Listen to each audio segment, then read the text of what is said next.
Informasi penting bagi pensiunan pada siang hari ini di Senin 21 April 2025. Siap-siap, pemerintah telah menyiapkan pencairan gaji K13 yang akan dicairkan. Kapan tanggal pencairannya? Berikut informasi selengkapnya. Kemudian siap-siap juga terkait dengan pencairan gaji yang akan dilakukan di Mei 2025, 9 hari menjelang pencairan gaji. Dan ketiga, berikut 3 keuntungan yang didapatkan oleh pensiunan menggunakan skema fully funded PNS. Kita masuk di informasi pertama adalah menjelang H-9 pencairan gaji pensiunan PNS. Pensiunan PNS golongan 1, 2, 3, dan 4 sebentar lagi akan mendapatkan pencairan gaji sekitar 9 hari lagi.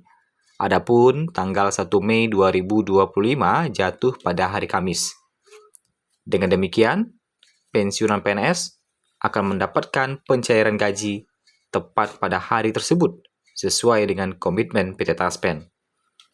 Menjelang 9 hari ini, para pensiunan harus melakukan autentikasi bagi Bapak Ibu yang belum melakukan autentikasi.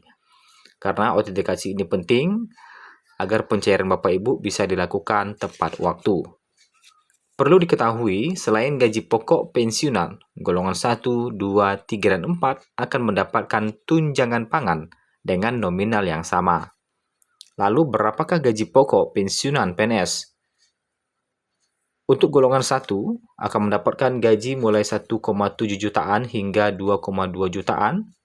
Sedangkan untuk golongan 2 akan mendapatkan gaji hingga 1,7 jutaan sampai 3,2 jutaan. Dan tertinggi golongan 4 mencapai 4,9 jutaan. Sedangkan untuk tunjangan pangan pensiunan PNS baik itu golongan 1, 2, 3, dan 4 akan mendapatkan sebesar harga 10 kg beras. Adapun harga 1 kg beras masih dihitung dengan harga Rp7.242 dikali 10 kilo, jadi totalnya mendapatkan Rp72.420.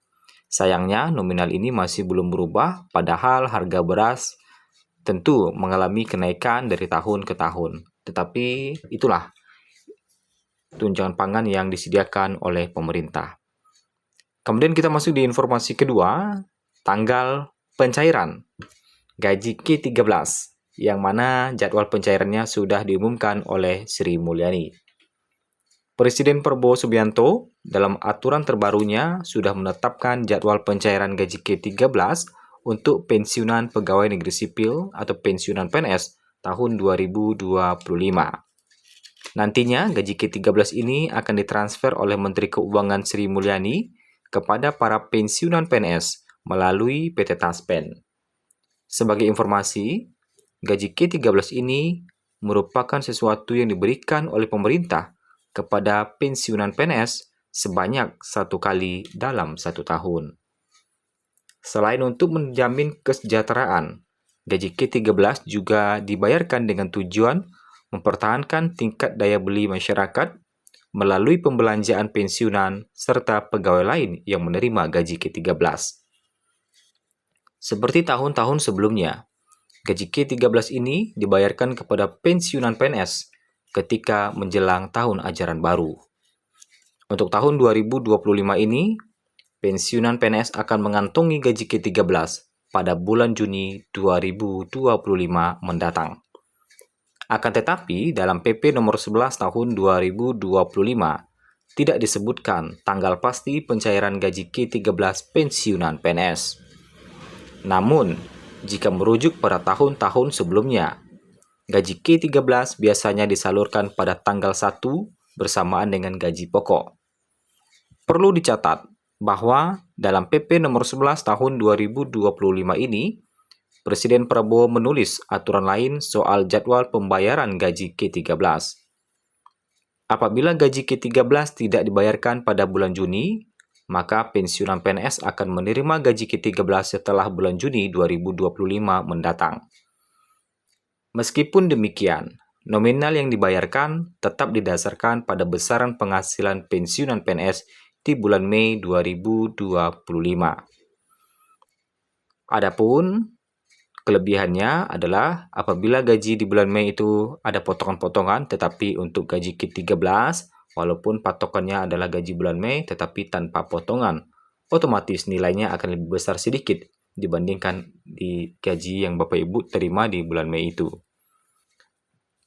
Sebagai informasi tambahan, nominal penghasilan pensiunan PNS di bulan Mei mengacu pada aturan pensiun bulanan, yakni mencakup gaji pokok, tunjangan keluarga, dan tunjangan pangan.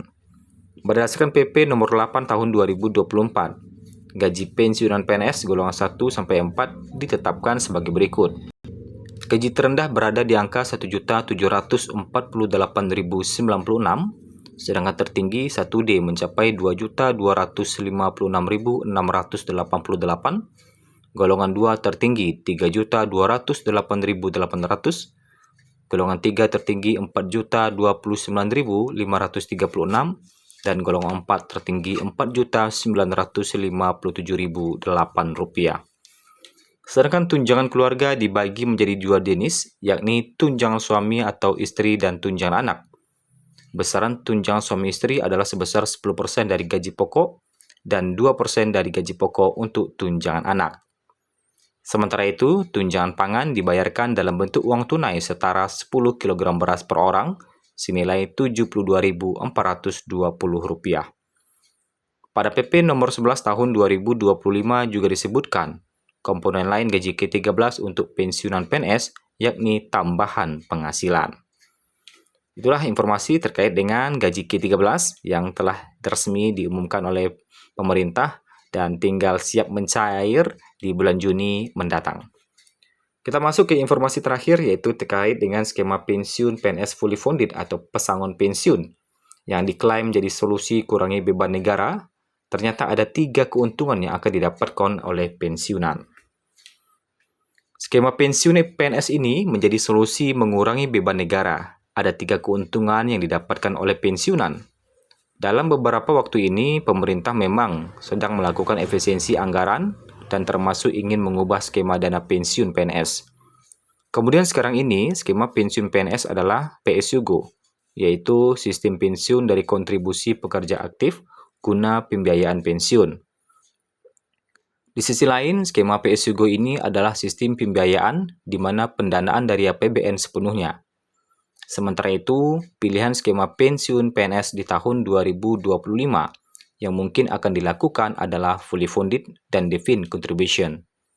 Adapun skema fully funded pensiun yaitu pembiayaan dilakukan dengan cara angsuran iuran para peserta guna memenuhi besaran dana pembiayaan pensiun. Lantas, seperti pada tahun 2025, di mana angka meningkat 164,4 triliun dan belanja naik 8,96% atau 10,4 triliun per tahun. Tentunya anggaran yang dikeluarkan semakin meningkat sejalan bertambahnya jumlah pensiun. Kendati demikian, dari tahun 2022 sampai 2024 menurun menjadi 700 miliar, dan pada tahun 2025 ini bisa naik menjadi 800 miliar. Ternyata ada 3 keuntungan yang didapatkan oleh pensiunan PNS jika menerapkan sistem fully funded. Pertama, selama iuran didanakan dapat diinvestasikan, jadi dana bisa tumbuh optimal dan mengurangi nilai kewajiban negara.